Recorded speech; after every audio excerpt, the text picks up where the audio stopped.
ઝડપીલો ઘોડો અટકે છે ત્યાં અટકણ જો.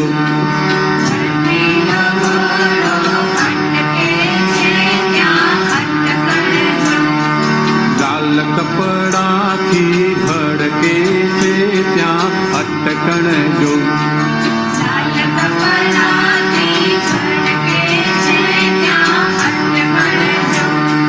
કોઈને જાડી કોઈને ઝીણી સમજણ છે.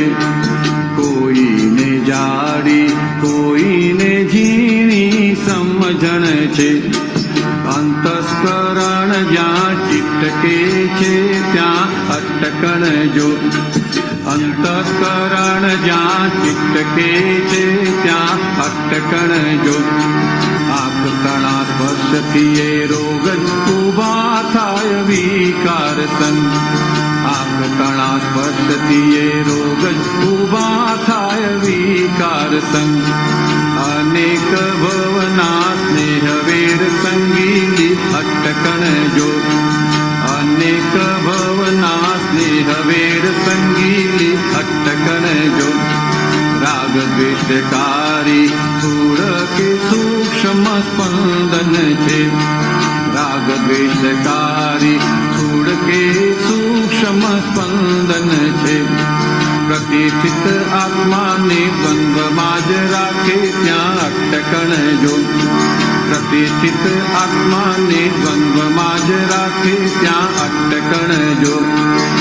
દ્રવ્ય ક્ષેત્ર કાળ માલ ભાવથી ભેળા થતા ગલગલિયા થાય. દ્રવ્ય ક્ષેત્ર કાળ માલ ભાવથી ભેળા થતા ગલગલિયા થાય. સ્ત્રી પુરુષને વિષય ચક્રાવે ત્યાં અટકણ જો. સ્ત્રી પુરુષને વિષય ચક્રાવે ત્યાં અટકણ જો.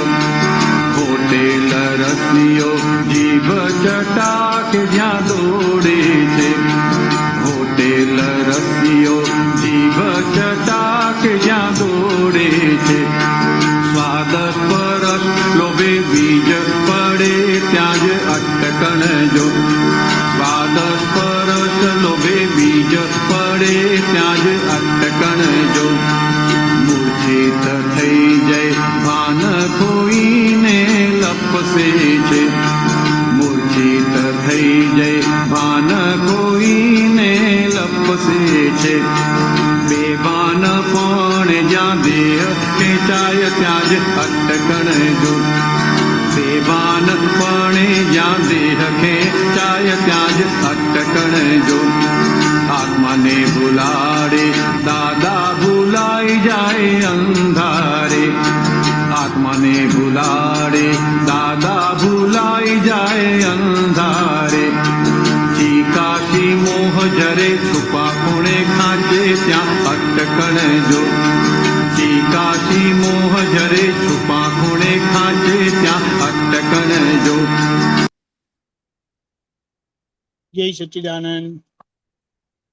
આપણને જે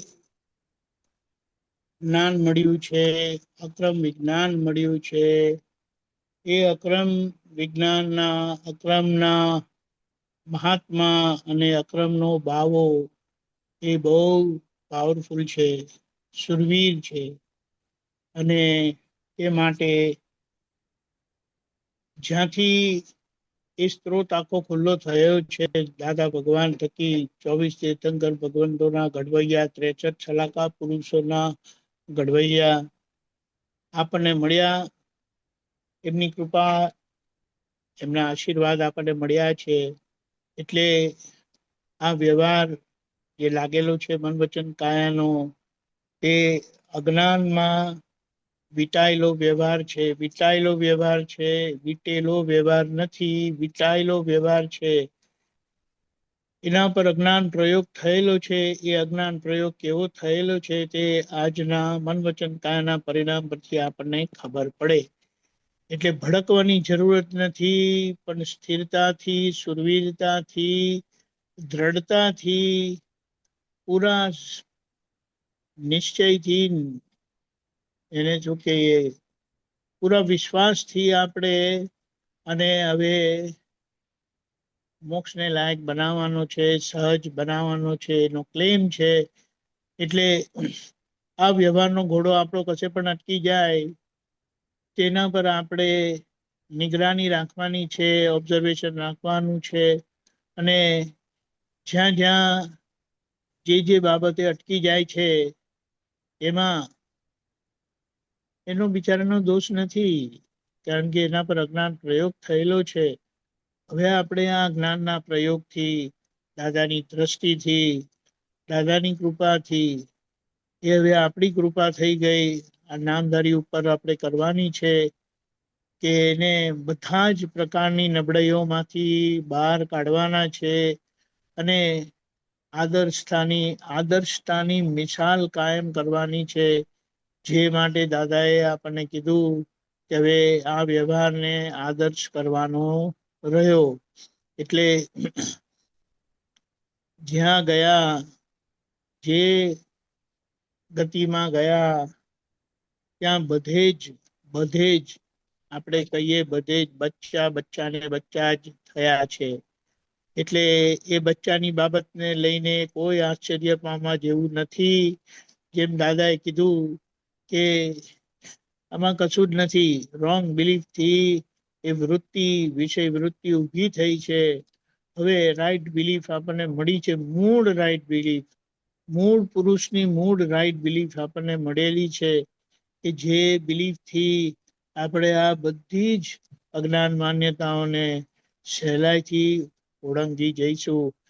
એમાં ખાલી જાગ્રત રહેવાની જરૂરત છે. અને જે એને જોયું નથી તેને આપણે દ્રષ્ટિએ કરીને દેખાડી દેવાનું છે. એની નિરર્થકતા, એની વાસ્તવિકતા, એની હકીકત બતાડી દેવાની છે કે મૂળમાં વસ્તુ આ છે. આ તો લોકોએ જગતના કોન્સ્પાયરેટર કે ને, એટલે એ લોકો જે લોકોએ જગત ચલાવવું છે ને જગતમાં જ રહેવું છે, એ લોકોએ આ તૂત કાઢેલું છે અને બધાને એમાં ભમાવે છે. પાંચે ઇન્દ્રિયોના વિષયોથી આપણને છેતરી રહ્યા છે, ઉકસાવી રહ્યા છે, ઉત્તેજિત કરી રહ્યા છે.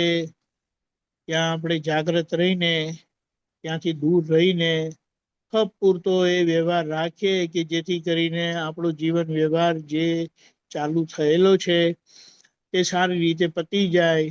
અને આપણું લક્ષ્ય જે છે કે પ્રકૃતિને સહજ કરવી છે એ આપણે કરી લઈએ. કારણ કે આવો રૂડો મોકો ક્યારે મળ્યો નહોતો, તો આપણે એનો લાભ લઈશું. જય સચ્ચિદાનંદ. બહુ વિગતવાર બધું આપ